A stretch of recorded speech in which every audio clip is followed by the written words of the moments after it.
Um abraço para todos vocês, meus irmãos queridos, consagrados, pessoal da formação também, da comunidade católica Nova Berite e todos os outros amigos que mantêm contato com a nossa comunidade.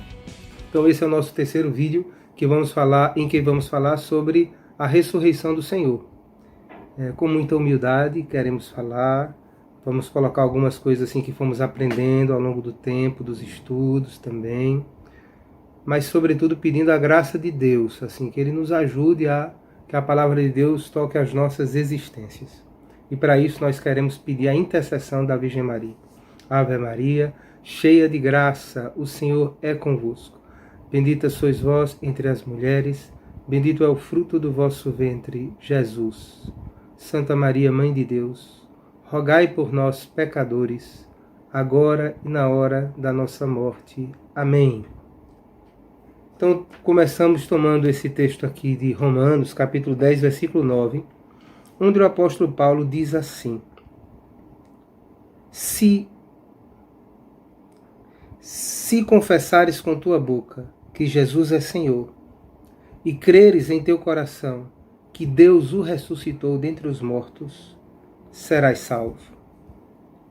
Então, essa palavra aqui, essa frase, se confessares que Jesus é o Senhor, e se creres em teu coração que Deus o ressuscitou dentre os mortos, serás salvo. Como que resume a nossa fé cristã. Ela diz de maneira muito clara o seguinte, que Jesus é o Senhor divino, e a sua posição como Filho eterno de Deus se mostrou, acima de tudo, pela sua ressurreição dos mortos. Amados, a partir deste evento fundamental, a partir da ressurreição do Senhor dos mortos, nós podemos entender com uma nova luz agora toda a sua vida pública, tudo aquilo que ele disse e fez. A partir desse evento fundamental do Senhor ressuscitado, nós podemos entender com nova luz, com a luz definitiva, a paixão de Cristo. Veja, o Senhor ressuscitou. Não se trata de dizer que ele voltou à vida terrena, como por exemplo voltou Lázaro, ou como voltou o filho da viúva de Naim, que ele ressuscitou. A ressurreição de Cristo compreende uma entrada numa existência gloriosa e definitiva. Mas tem mais ainda. Tudo aquilo que nós esperamos na nossa fé. Quando nós dizemos a nossa fé nos promete um novo céu e uma nova terra. Pois bem, o cosmos transfigurado já começa a acontecer neste evento da ressurreição de Cristo. Ele que assume a natureza humana, e podemos dizer, diretamente assume a natureza humana, indiretamente assume todo o universo e transforma esta realidade. Morre a nossa morte e ressuscita com uma vida vitoriosa. Então toda a realidade começa a ser transformada no mistério pascal de Cristo. Então é um mistério, meus irmãos, profundíssimo. E para a nossa fé é o vértice, é fundamental. Dizia Santo Agostinho, tira a ressurreição de Cristo, subitamente você destrói o cristianismo. Ou dizia São Paulo, nós conhecemos essa passagem, se Cristo não ressuscitou, é vã a nossa fé. E é por isso que é sempre importante a gente lembrar os fundamentos pelos quais nós dizemos, declaramos, cremos que Cristo ressuscitou. E vamos voltar rapidamente às Escrituras para lembrarmos destes fundamentos. Nós encontramos primeiro na Escritura algumas fórmulas breves que nos falam da ressurreição de Cristo. Então, por exemplo, nós encontramos aqui na primeira epístola aos Tessalonicenses, capítulo 1, versículo 10, encontramos a afirmação: esperamos dos céus a seu Filho, no caso a Cristo, a quem ele ressuscitou dos mortos. Então, falando do Filho de Deus e falando de Deus que ressuscitou Jesus dos mortos. Esperamos do céu a seu Filho, que ele ressuscitou dos mortos. Há um teólogo lá de Lugano que dizia o seguinte num dos seus escritos: também citando já outros teólogos, a afirmação fundamental do Antigo Testamento é que Deus libertou o seu povo da escravidão no Egito. Então, a mesma centralidade que isso possui para o Antigo Testamento, possui esta afirmação que nós acabamos de dizer agora para o Novo Testamento. Jesus, o Filho, é aquele a quem Deus ressuscitou dos mortos. Então, se no Antigo Testamento Deus é conhecido como aquele que libertou o povo de Israel da escravidão do Egito, no Novo Testamento Deus é conhecido como aquele que ressuscitou Jesus dentre os mortos. Então, essas fórmulas breves eram fórmulas que os cristãos levavam em seus lábios. Eram verdadeiras confissões de fé. Esperamos seu Filho que Deus ressuscitou dentre os mortos. Uma outra conhecida por nós é aquela que aparece lá em Lucas 24. O Senhor ressuscitou verdadeiramente e apareceu a Simão. Uma fórmula breve, uma fórmula de fé que os cristãos podem levar nos lábios e até utilizarem perante os tribunais pagãos. Como diz o Evangelho, vocês serão levados à presença de reis, de governadores. Pois então, estas fórmulas são como profissões de fé curtas, mas sólidas para o testemunho cristão. Ele ressuscitou verdadeiramente e apareceu a Simão Pedro. E nós sabemos que havia essa saudação na igreja primitiva, e a gente até repete, Cristo ressuscitou, e nós dizemos, ressuscitou como? Verdadeiramente, aleluia. Dentre essas fórmulas breves, a mais importante, a mais ressaltada é aquela que nós encontramos em 1 Coríntios, capítulo 15, versículos 3 a 8. Você pode pegar na sua Bíblia se quiser, mas eu já vou lendo aqui para nós. E aquele texto que diz assim, São Paulo vai nos dizendo, transmiti a vocês em primeiro lugar aquilo que eu mesmo recebi. Cristo morreu por nossos pecados, segundo as Escrituras. Foi sepultado ao terceiro dia, segundo as Escrituras. Apareceu a Cefas, no caso nós sabemos é Pedro, e depois aos 12. Em seguida apareceu a mais de 500 irmãos, de uma vez, a maioria dos quais ainda vive, enquanto alguns já adormeceram. Posteriormente apareceu a Tiago, depois a todos os apóstolos, em último lugar apareceu a mim, como a um abortivo. E esse texto começa dizendo, olha, eu lembro-vos, irmãos, o evangelho que eu recebi, e eu transmiti a vocês, em primeiro lugar, aquilo que eu mesmo recebi. Cristo morreu pelos nossos pecados, conforme as Escrituras, foi sepultado segundo as Escrituras e ressuscitou segundo as Escrituras. Ele está falando aqui das Escrituras do Antigo Testamento, das profecias cumpridas em Jesus Cristo. Mas presta atenção, olhe que texto interessante. Nós sabemos que esta carta aqui foi escrita aos Coríntios por volta do ano 54, 55. Neste momento, Paulo diz, olha, quando eu estive aí com vocês, eu transmiti o que eu recebi. Então, além do momento da carta, nós temos um momento da primeira visita de Paulo em Corinto. Nós todos já sabemos disso, já falamos sobre isso. Esse momento aqui é provavelmente o ano 52. A gente sabe disso porque em Atos dos Apóstolos 18, é dito que a primeira visita de São Paulo a Corinto se deu na época do procônsul Galião, pois esse procônsul, segundo a arqueologia, esteve lá em Corinto por volta do ano 52. Então Paulo escreve essa carta no ano 55 e refere a primeira visita que fez ali no início do ano 50 e dizendo, naquele momento eu transmiti para vocês o que eu recebi, que Cristo morreu, foi sepultado e ressuscitou segundo as Escrituras. E ele recebeu de quem? Recebeu da igreja de Jerusalém. E os especialistas, os estudiosos da Bíblia vão dizer, ele recebeu isso aí no final dos anos 30, até por volta dos primeiros anos da década de 40. Então veja, nós estamos aqui no início da tradição da fé. Aquilo que é o coração da nossa fé. Aquilo que São Paulo vai dizer assim, olha, se Cristo não ressuscitou, é vã a nossa fé.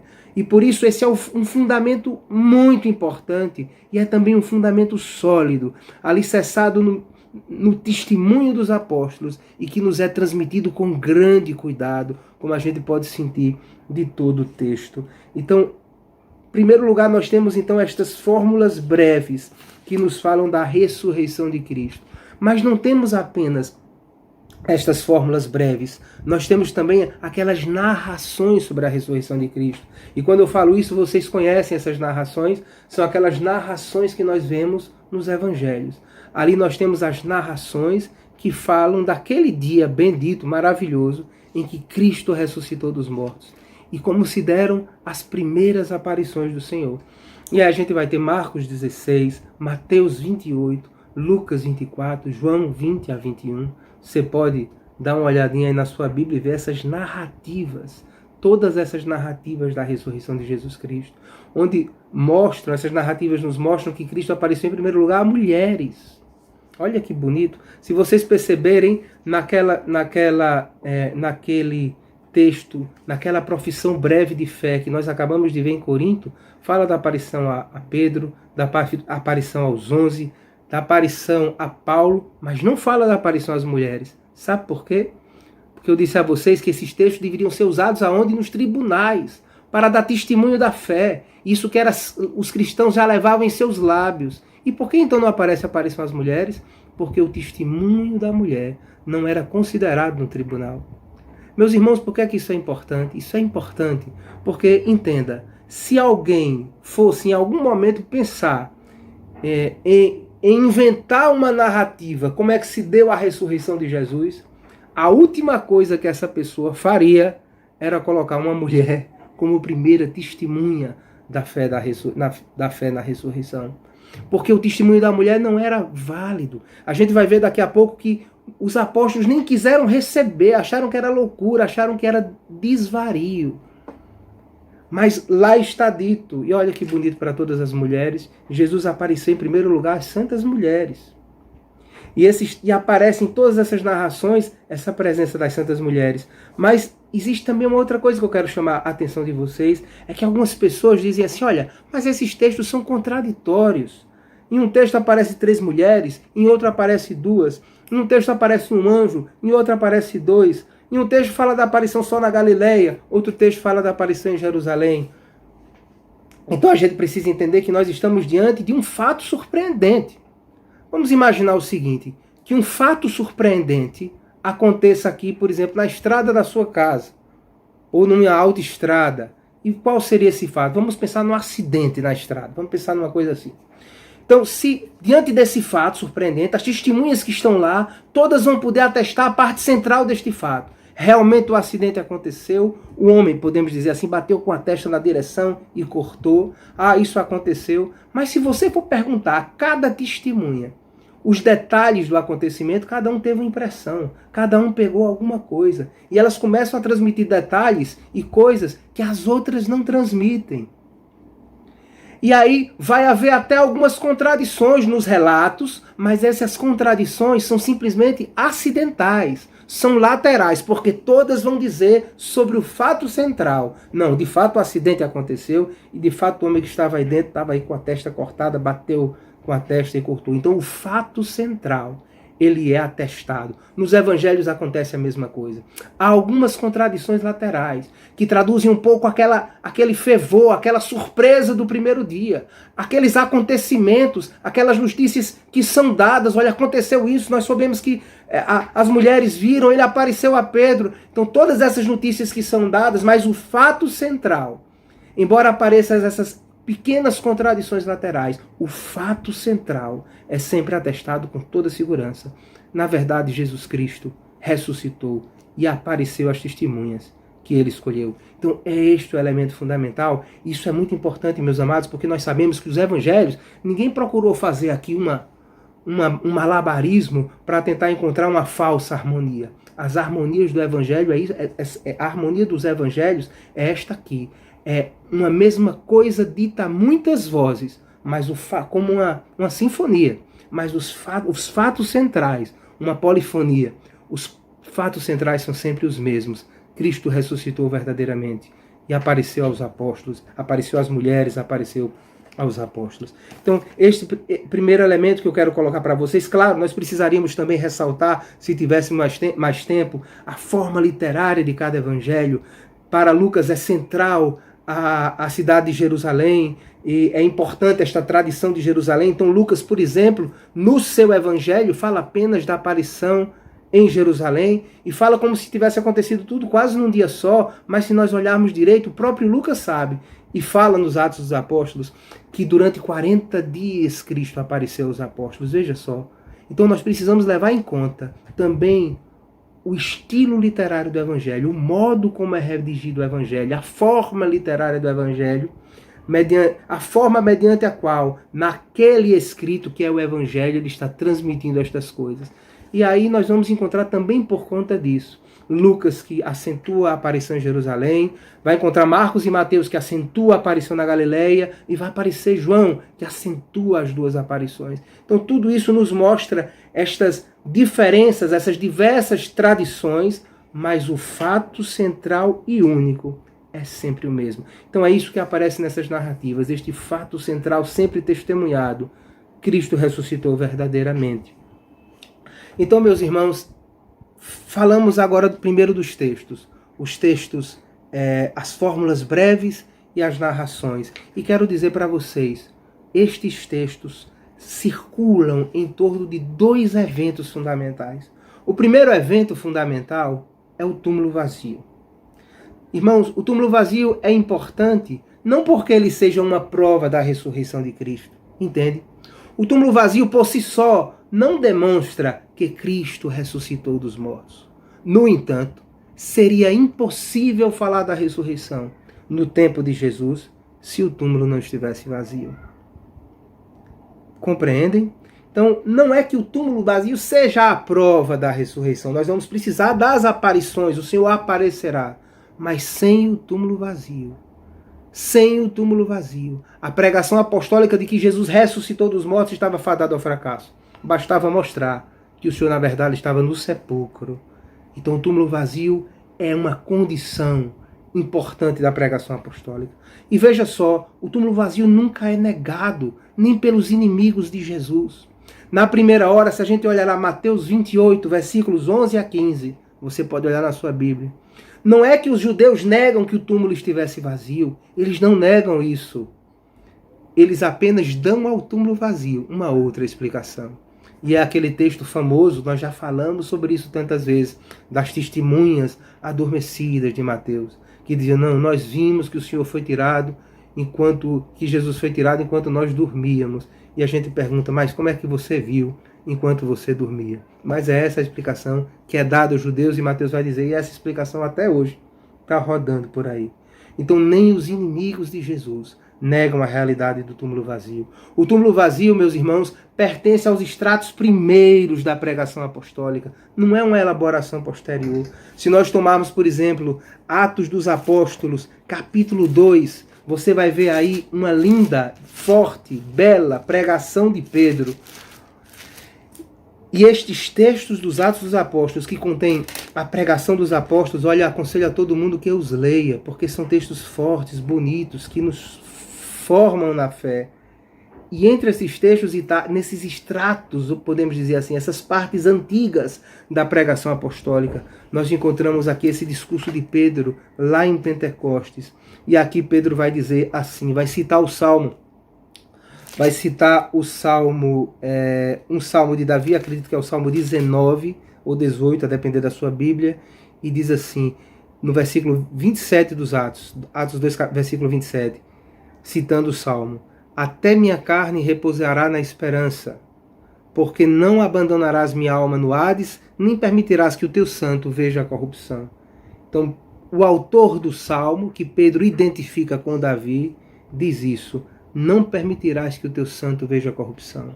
Aí Pedro pega e diz assim: irmão, seja permitido dizer-vos com franqueza, a respeito do patriarca Davi, ele morreu e foi sepultado, e o seu túmulo encontra-se entre nós até o presente dia. Olha, ele está aqui, o túmulo está entre nós até o presente dia. E ele continua: sendo, pois, profeta e sabendo que Deus lhe havia assegurado com juramento que um descendente seu tomaria assento no seu trono, previu e anunciou a ressurreição de Cristo. Então veja só o que é que está dito aqui. Davi está no túmulo, Jesus não está no túmulo.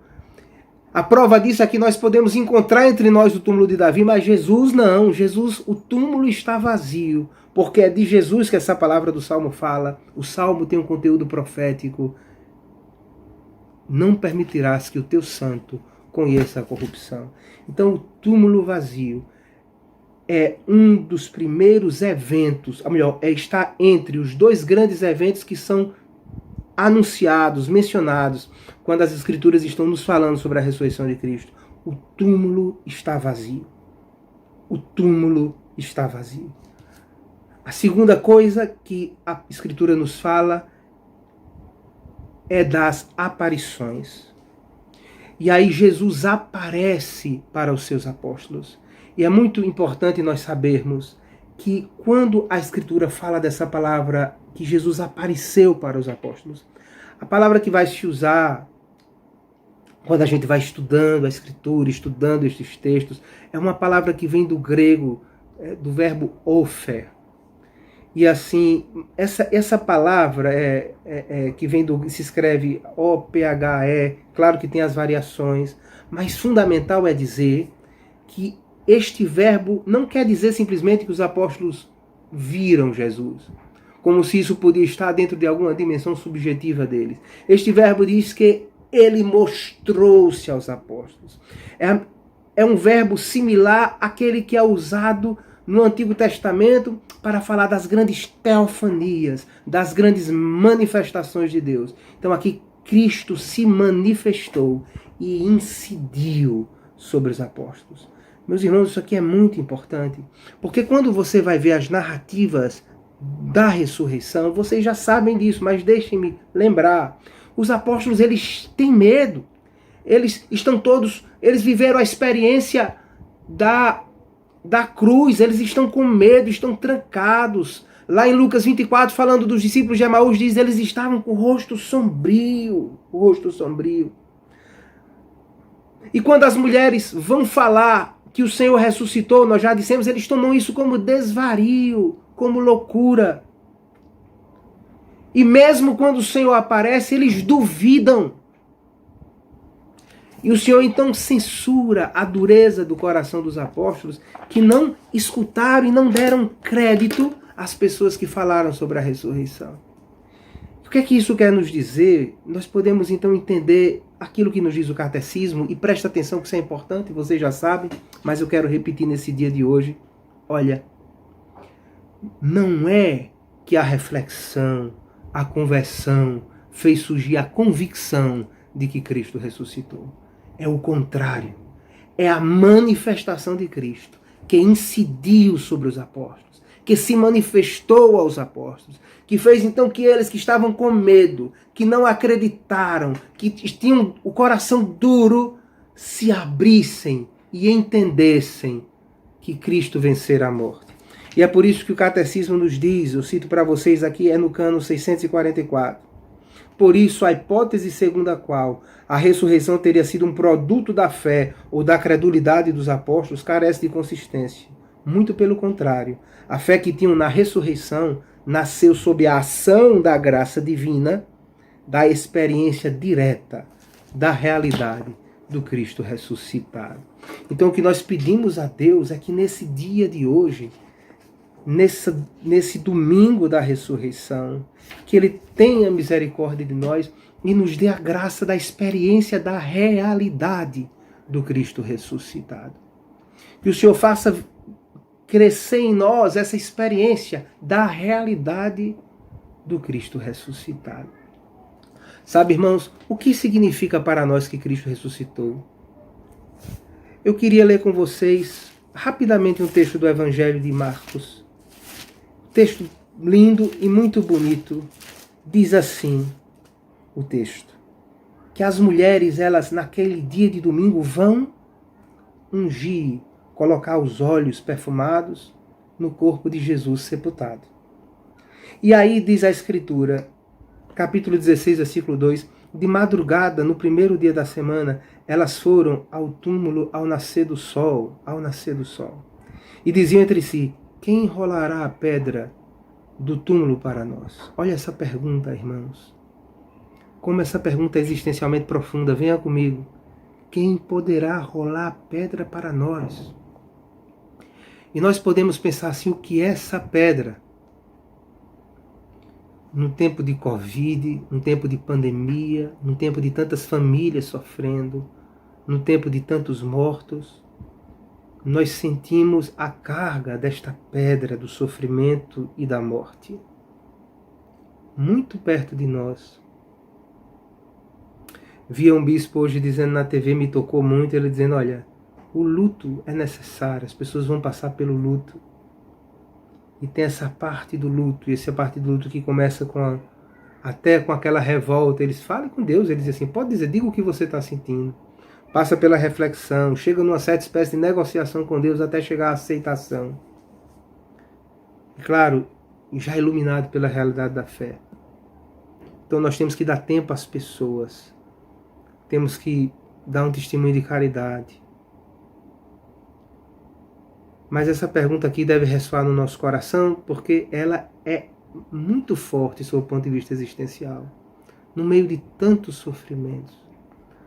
No meio de uma história marcada pela carga do pecado. E nós podemos ver o mundo que nos rodeia, mas também a nossa própria história. Quais são as pedras da nossa história? Que nós não temos força para fazer rolar.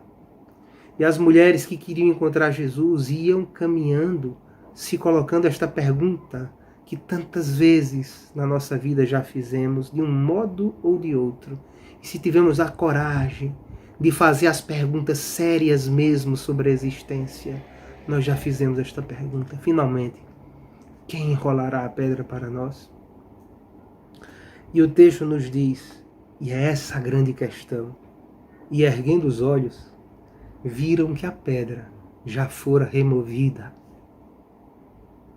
Elas viram que a pedra já tinha sido removida. Quem enrola a pedra para nós é o Cristo ressuscitado. Quem enrola a pedra para nós, meus irmãos consagrados, que eu amo tanto, não deixem de fazer as perguntas profundas da existência. Quem enrola a pedra para nós é o Cristo ressuscitado. Só Ele pode rolar a pedra para nós. Ninguém, nada, nenhum projeto humano pode rolar a pedra para nós. Só Cristo ressuscitado rola a pedra para nós. E nós podemos lembrar também daquela passagem linda lá do Evangelho de São João, Maria Madalena, que vai ao sepulcro. Maria estava junto ao sepulcro, ela chega lá de fora, enquanto ela chora, com toda a dor, ela se inclina para o interior do sepulcro. Quando ela se inclina para o interior do sepulcro, ela vê dois anjos vestidos de branco. Estamos em João 20. Um à cabeceira, outro aos pés. Disseram-lhe então, mulher, por que choras? Ela lhes diz, porque levaram meu Senhor e não sei onde o puseram. Dizendo isso, ela se voltou e viu Jesus de pé. Não sabia que era Jesus. Jesus lhe diz, mulher, por que choras? E pergunta, por que tu choras? Quais são as dores que tu trazes no coração? E aí essa outra pergunta aqui, meu irmão, minha irmã, a quem tu procuras? A quem procuras? Essa palavra é forte porque se você vê, esta palavra é a pergunta, a primeira pergunta que Jesus faz no Evangelho de João, quando os dois discípulos estão seguindo ele, Jesus faz, o que você procura? O que procurais? Pode ir lá depois no capítulo 2 de João. Finalmente, o que você procura na sua vida? Já se fez essa pergunta mesmo, para valer, profundamente, de que realmente meu coração tem sede? O que eu procuro na vida, o que eu mais desejo, finalmente o que é que eu quero? Qual é a sede profunda do meu coração? O que é que pode responder às minhas necessidades mais profundas?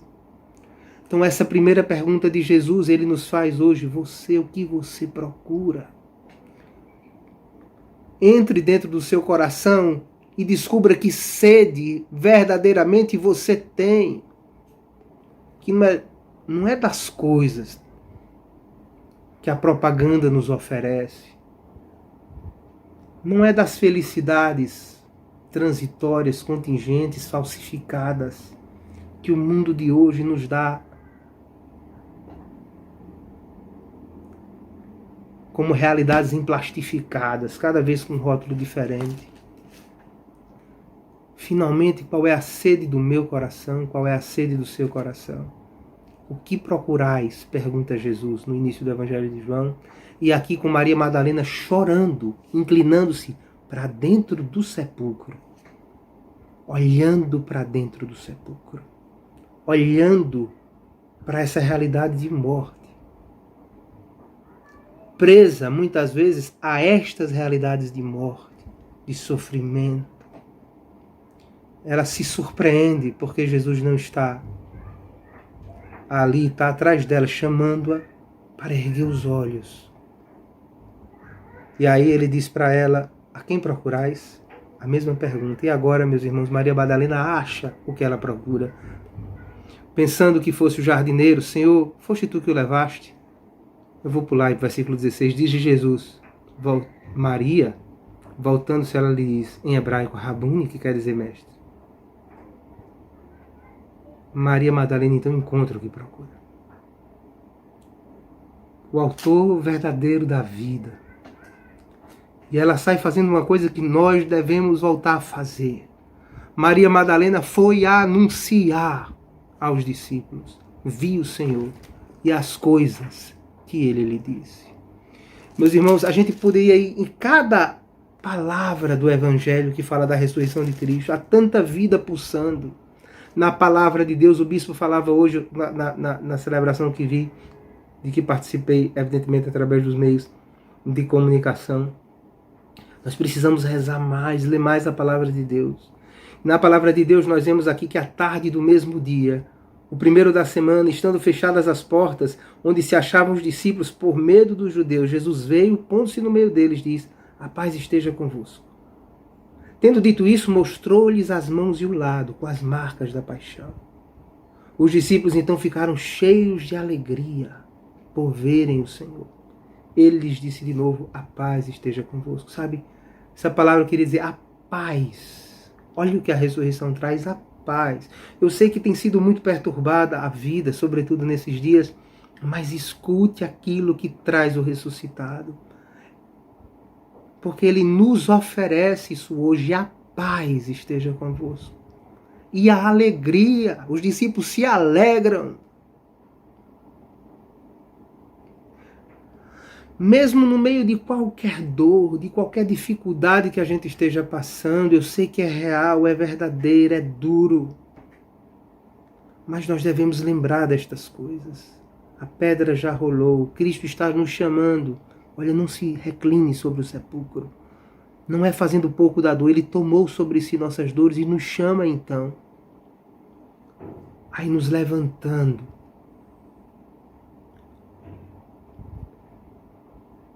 E nos diz, a paz esteja convosco. E veja que lindo, os discípulos se encheram de alegria por verem o Senhor. Essa alegria está no Evangelho inteiro. E é também a alegria lá do Natal. Aquela alegria que a gente fala tanto no nosso carisma, é a alegria do ressuscitado.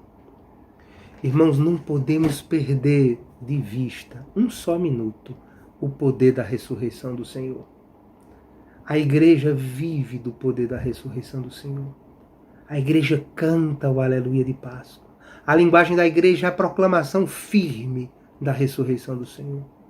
Há 2000 anos a igreja celebra a ressurreição do Senhor, nos unindo cada vez mais profundamente aquele evento primeiro, em que naquele domingo alguém disse, eu vi o Senhor.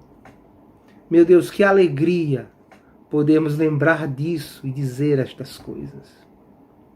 Que nós sejamos capazes de sentir na nossa vida o poder da ressurreição do Senhor.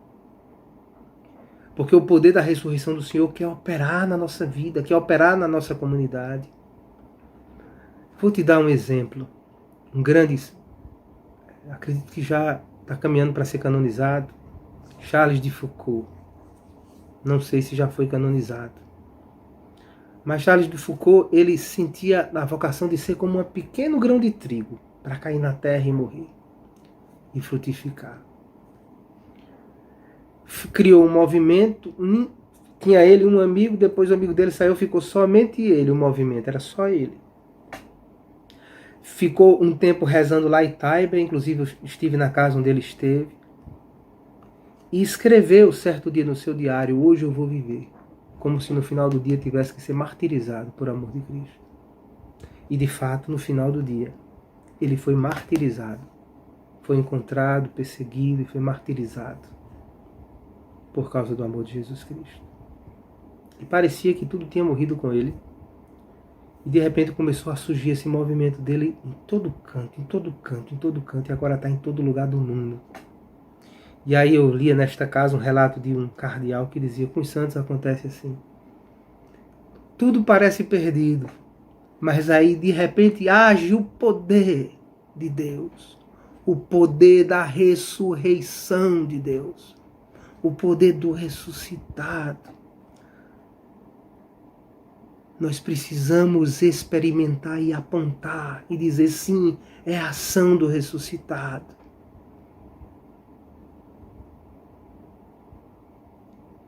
São tantas as ações do ressuscitado que nós podemos ver na nossa história.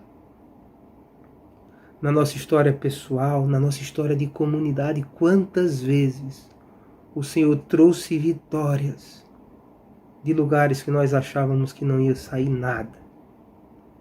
Mas o Senhor nos deu a graça de evangelizar, porque opera em nosso meio o poder do ressuscitado. Não vamos esquecer disto. Vamos lembrar de Charles de Foucault, como um grão, sendo fiel ao seu carisma até nisso. Não vamos perder a graça de reconhecer o poder do ressuscitado. Vamos clamar ao Senhor que nos dê essa experiência que tiveram os apóstolos, da realidade do ressuscitado na nossa vida. Na vida da nossa comunidade, eu penso em tantos dons, eu penso na comunidade de vida, eu penso no serviço aos pobres, eu penso nos exultes, eu penso nos CDs, tantas coisas belas que saíram do poder do ressuscitado, meus irmãos, e houve momentos em que pensava-se que nada mais viria dessa experiência. Mas opera em nosso meio o poder do ressuscitado. Santa Teresinha, meus irmãos, lá sozinha no Carmelo, conhecida hoje no mundo inteiro, distribuindo rosas, inclusive.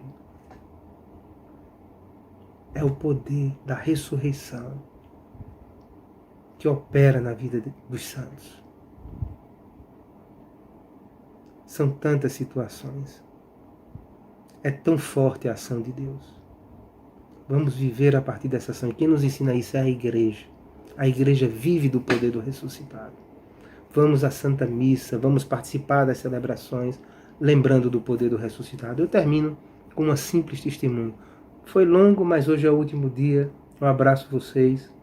E quero dar para vocês esse pequeno testemunho, que vocês conhecem, muitas pessoas já conhecem.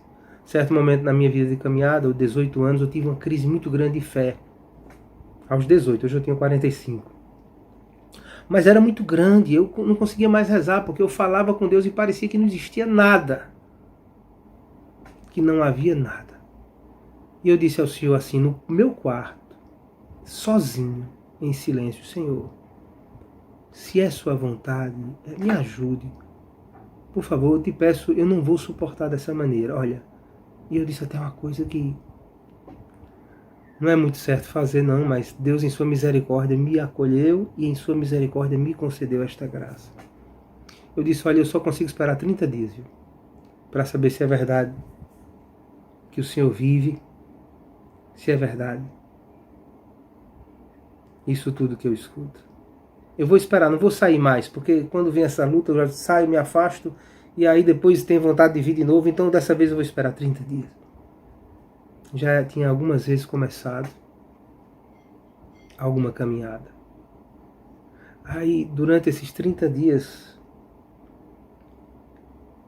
logo no início, deixe-me dizer, logo no início, acho que foi no mesmo dia ou no outro, eu saí, encontrei uns amigos meus daqueles que bebem muito, e eu bebia muito antes da minha experiência de conversão, e caí na bebida, caí No outro dia fiz muitas coisas erradas, fui para o grupo de oração, e lá no grupo de oração a minha coordenadora, que hoje é a minha esposa, Janaína, na época era só coordenadora, chama uma reunião do grupo do encontro do grupo de serviço, a gente se sentou e ela disse uma palavra de ciência. Foi a primeira vez que eu tive um encontro com esta realidade, porque ela olhou para mim, era uma coisa que só eu sabia, e ela me disse: você dá 30 dias para Deus te converter, mas você não faz o que Ele pede.